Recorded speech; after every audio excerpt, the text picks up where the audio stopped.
Casa, lar, residência. Pequenas palavras que definem algo de uma dimensão incalculável. Todos dispõem de um lar para chamar de seu, não é?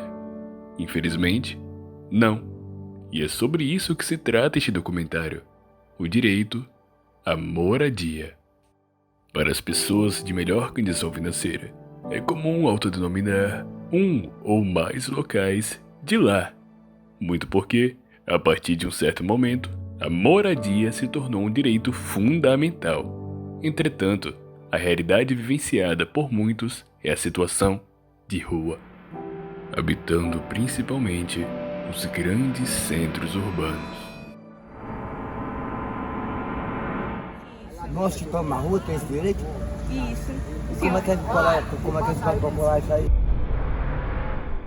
O senhor não tem conhecimento desse Não, direito? não tenho. Eu quero sair da rua porque, assim, é como eu acabei de dizer no começo, eu não sou da rua. Tá ligado? Eu tenho família, né? Eu tenho irmãos.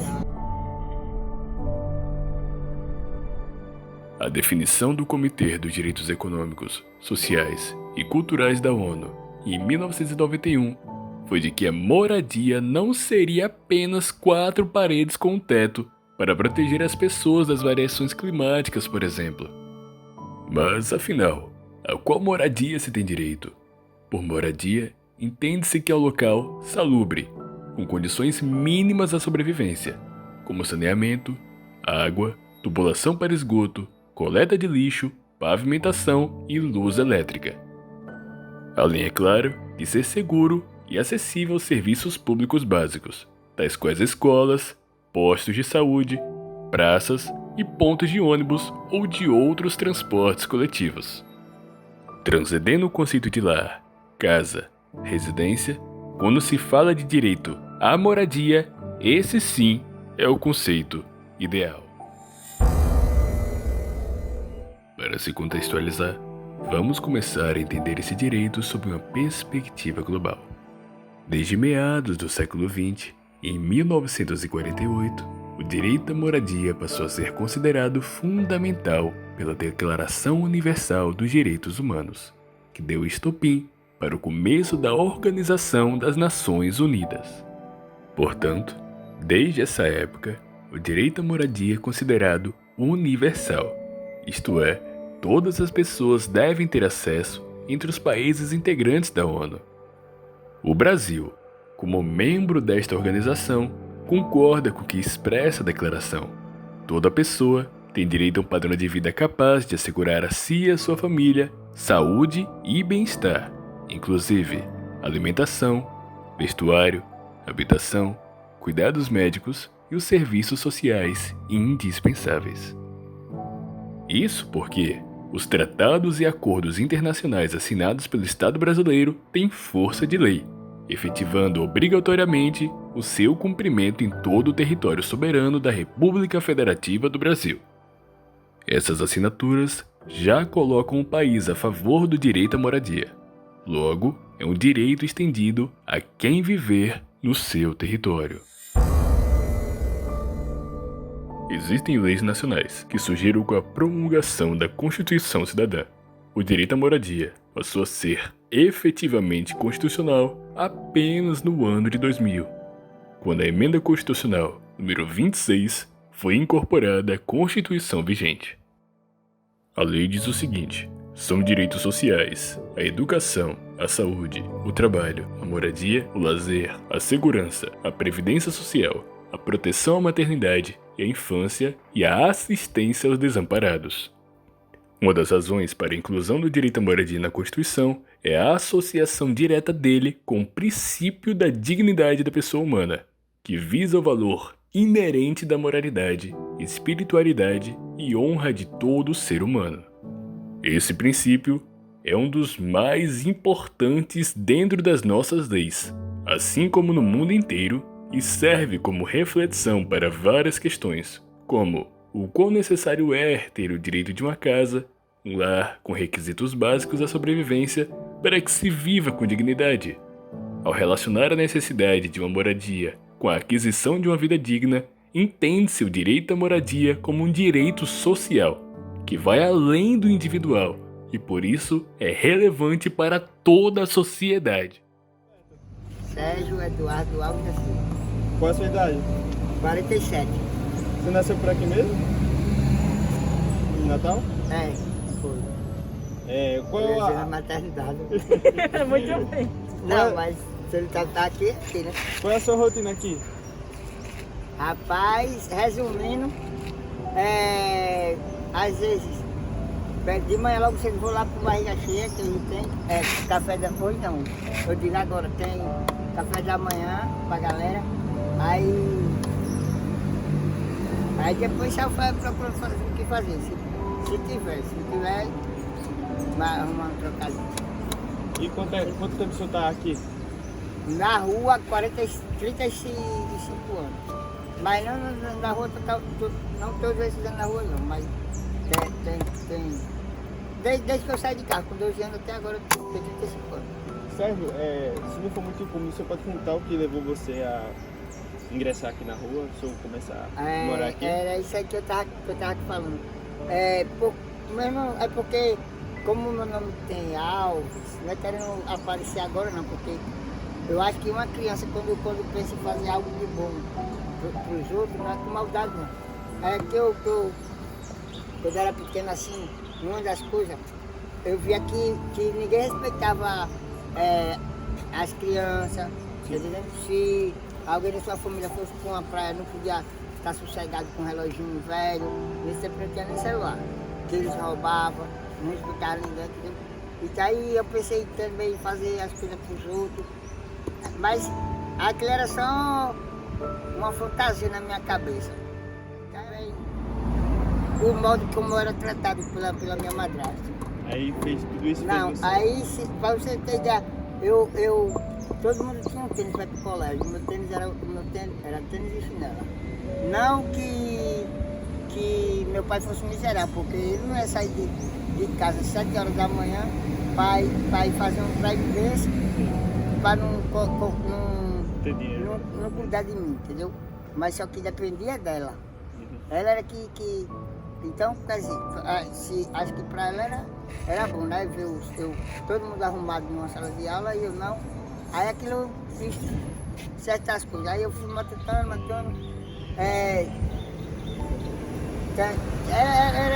Era dizer que eu não tinha nem roupa.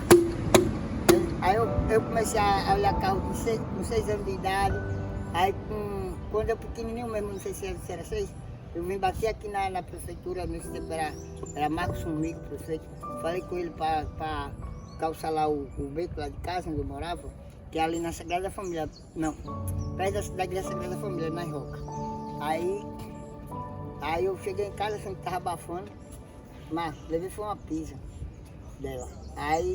E assim sim, eu só, aí eu levei, aí disse, ela disse, você voltou logo cedo, disse, foi. Assim, que eu não lembro, né, direito. Aí eu disse, não, agora a senhora não vai precisar mais não precisa mais reclamar de eu estar, nem de fazer comida pra mim, e nem nem de lavar minha roupa e nem de fazer comida pra mim. Aí ela, porque você morrer de fome, vai andar sujo? Aí eu disse, não, vou virar de rua. Aí ela, não, que não sei o que, eu expliquei pra ela, né? Aí ela, não, sei que tal. Eu disse, não, eu vou e não vai falar nada pra papai não, porque senão, se eu sair dessa vez eu não volto mais não.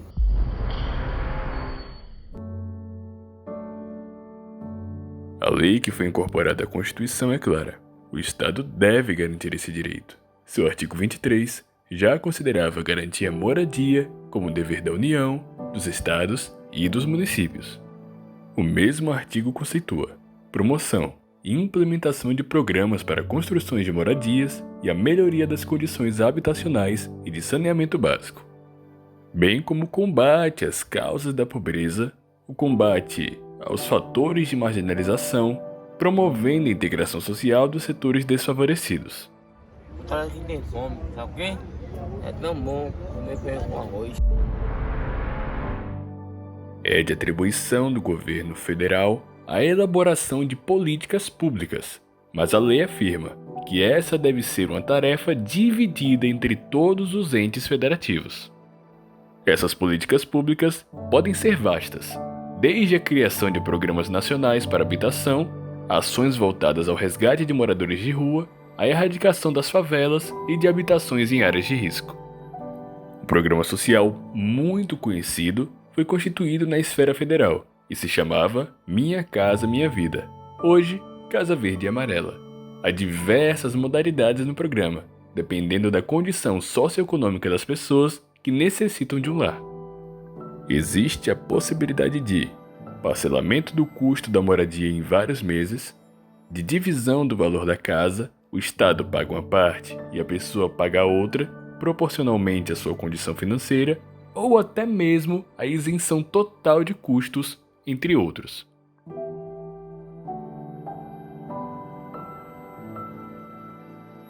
Há vários outros problemas sensíveis em termos de moradia, como as pessoas em situação de rua ou mesmo as favelas, uma característica própria da realidade brasileira. Essa semana a outra passei 9 na UTI, por causa do pó e do álcool. Muito na favela.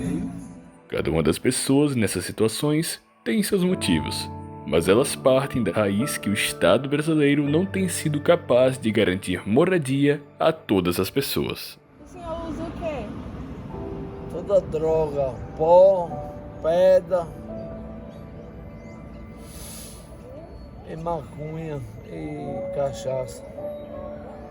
Além dessa questão, há outros problemas na localidade que permeiam a dependência química, como casos de violência da polícia militar contra os usuários de drogas e também a situação de rua de um grande número de pessoas que foram expulsas de pensões e hotéis de baixo custo ou hotéis abandonados. Neste caso, há várias políticas públicas que se sobrepõem. A dependência química e a violência por parte da polícia são problemas de saúde e de segurança pública. Além da situação de rua de um grande número de pessoas, vítimas de uma má gestão do poder executivo em todas as suas esferas. Em um carrinho de supermercado, o guarda torce o braço do morador de rua e o encosta novamente na parede.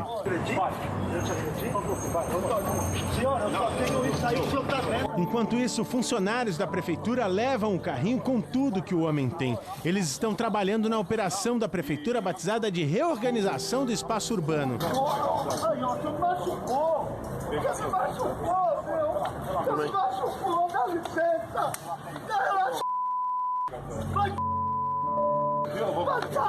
O morador de rua diz que foi ferido, chora revoltado.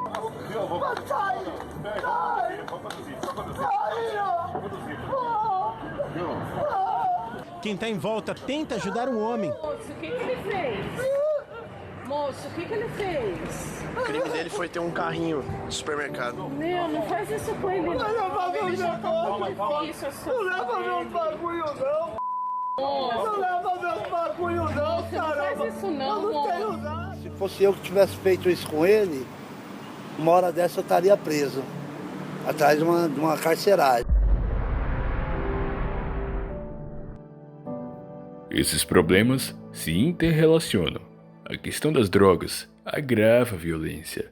A falta de moradia é razão do aumento da violência e também fomenta o uso das drogas. Vocês aqui são noiados e tal, porque tá rebaixando a minha imagem. Contudo, as políticas de combate a essas situações precisam ser trabalhadas em conjunto para que se chegue à raiz dessas questões e às soluções que garantam a todos esses direitos.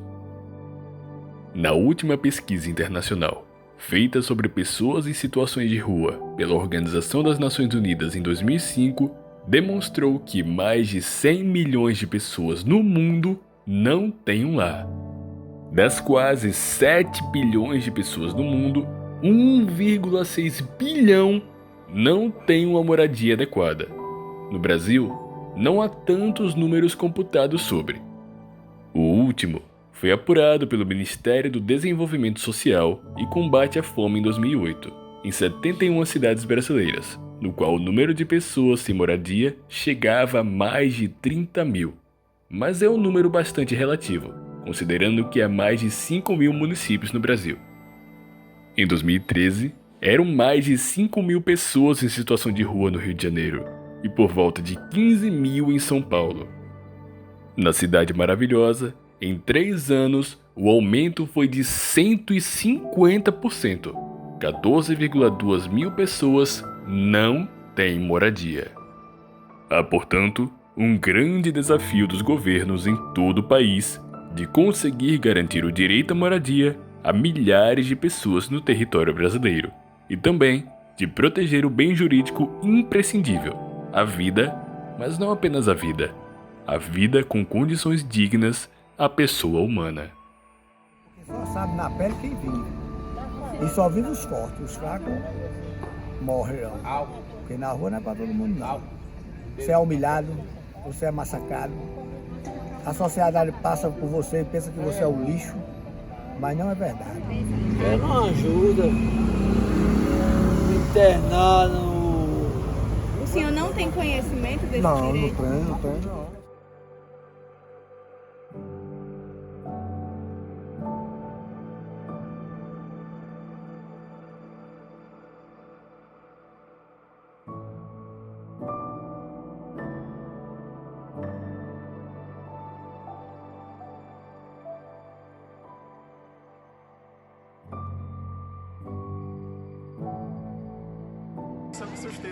Bom dia, gente! Documentário de constitucional finalizado. Olha, galera.